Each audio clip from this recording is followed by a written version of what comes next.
In the mid-20th century, Swiss psychologist Marie-Louise von Franz observed a troubling psychological phenomenon that was quietly shaping modern society. Adults, at least in physical appearance, were increasingly exhibiting the mental and emotional traits of adolescence.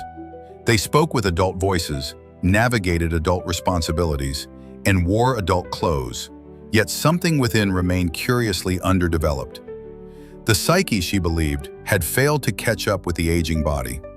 Von Franz addressed this issue in a 1959 lecture series focused on what she called the Puer Aeternus, Latin for eternal boy. Originally a mythological archetype representing gods who never aged, like the child god Iacchus or the Greek Eros, the term was appropriated by her mentor Carl Jung to describe a very modern affliction, the man who refuses to grow up. In von Franz's words, this is someone who lingers far too long in a youthful mode of consciousness, idealistic, irresponsible, addicted to possibility, and often emotionally enmeshed with the mother figure. In Jungian terms, the Puer Aeternus is not just a stage, it's a trap. To understand what Jung and von Franz meant by the Puer Aeternus, we must first examine its roots in mythology. Across ancient cultures, there are recurring images of child gods who never age. The Egyptian Horus, the Roman Iacchus, the Greek Dionysus in some depictions. These figures symbolize renewal, spontaneity, divine creativity, and the untamed spirit of youth. They are eternal, springtime, fresh, vibrant, and intoxicating. But while these archetypes were celebrated in the myths, Jung saw something darker when these symbols dominated the inner life of modern individuals. When the puer archetype takes hold of a person's psyche, it becomes not a source of divine inspiration, but a destructive fixation. The person becomes addicted to potential and allergic to reality. They are so enamored with who they could be that they never become anyone at all. Fast forward to today, and the Puer Aeternus has arguably become a cultural norm rather than a fringe pathology. We see it in men who avoid commitment, who drift from job to job, who chase novelty over responsibility. It's not that they are incapable of maturity, it's that they fear it. Growing up is seen not as a rite of passage, but as a form of existential death. In popular media, this archetype is everywhere, from sitcom characters who live in a state of perpetual adolescence to influencers who monetize their refusal to grow up. The man-child has become both a comic relief and a quiet warning. He may be charming, witty, and imaginative, but beneath the surface lies a deep resistance to structure, stability, and sacrifice. Jung understood this not as laziness or immorality, but as a psychic imbalance. The individual is possessed by the puer archetype and unable to integrate its opposite, the senex or wise old man, who brings order, discipline, and a sense of rootedness. One of the core features of the puer is the addiction to potential. The man-child often imagines grand futures, starting a revolutionary business, writing a best-selling novel, launching a band, escaping to some utopian retreat. These dreams are not inherently problematic. Jung himself believed that imagination is a vital aspect of the soul, but the issue arises when these fantasies become substitutes for action. Because every concrete choice limits future possibilities, the puer refuses to choose. He stays in a state of openness, constantly pivoting, unable to commit. He dates but never settles, studies but never graduates, works but never truly invests. Life becomes an endless waiting room where the real adventure always starts tomorrow. This is what Jung called the inflation of the psyche. The individual identifies not with who they are, but with who they might become. In doing so, they avoid the difficult but essential task of individuation, the process of becoming a whole, grounded self. Behind the Puer Aeternus often lies a psychological wound tied to the mother. Jung and von Franz both noted that many individuals who exhibit puer characteristics have an unresolved dependency on the maternal archetype, whether that's the actual mother or the inner image of comfort, safety, and unconditional validation. This creates a fear of separation. Maturity demands a break from the maternal womb.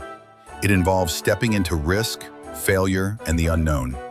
But for the puer, that break is too terrifying. Instead, they regress or remain suspended, clinging to relationships or lifestyles that resemble the protective shell of childhood. This also explains why the puer often resists fatherly figures, mentors, bosses, or societal structures that demand accountability. These figures represent the challenge to grow, to face reality, and to suffer the limitations of adulthood. On the surface, the puer seems to be living the dream. No ties, no responsibilities, and an endless horizon of freedom. But Jung warned that this freedom is an illusion. In reality, the Puer Aeternus becomes a slave to avoidance. Life moves on without them, friends mature, families form, careers advance, and the puer remains in a psychological neverland. The long-term cost is existential. Because they never plant roots, they often suffer from meaninglessness, depression, and deep loneliness. They idealize the new but secretly yearn for the old. They fantasize about purpose but feel hollow. Their life becomes a carousel of beginnings that never lead anywhere. Jung saw this as a tragedy not of weakness but of imbalance. The puer has potential, but without integration of the senex, that potential withers into waste. Though the term man-child dominates popular discussion, this archetype is not confined to men. Women can also become trapped in the puella aeterna, the eternal girl. This manifests differently, perhaps through the avoidance of responsibility via romantic idealism, the craving for a rescuer, or the refusal to ground one's identity in anything stable. The puella, like the puer, fears structure. She may hop between relationships, causes, or spiritual practices, always seeking transcendence but never transformation.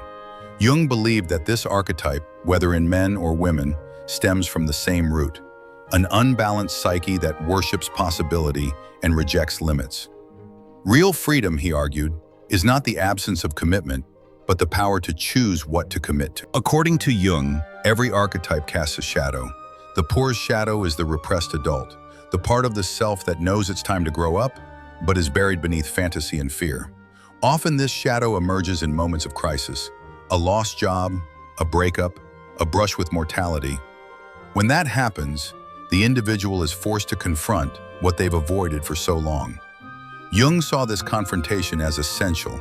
Only by meeting the shadow can one begin the journey of individuation, the integration of opposing forces within the self.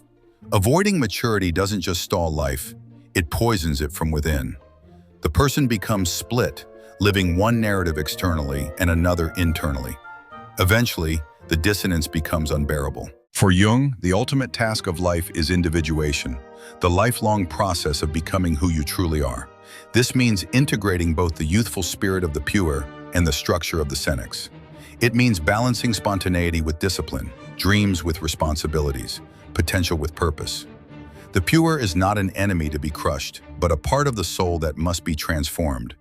Its energy, when mature, becomes visionary, imaginative, and creative. The goal is not to kill the child within, but to raise him. Individuation requires us to sacrifice the illusion of boundless potential in order to discover what is actually possible. It means embracing limits, not as prisons, but as pathways to depth and meaning. Carl Jung never condemned the Puer Aeternus. He simply warned that staying in that archetype forever was like trying to live in spring without ever accepting winter.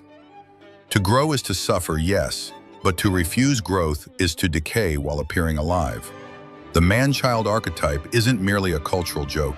It's a cry from the unconscious, a call to initiate. It's a reminder that while the world celebrates youth, the soul demands maturity. To outgrow the puer is not to lose magic. It is to earn it. It's to trade childishness for creativity, drift for direction, fantasy for fulfillment. Jung believed that only by facing the archetypes within us can we become whole. And in that wholeness we find not just adulthood, but authenticity. Thanks for listening.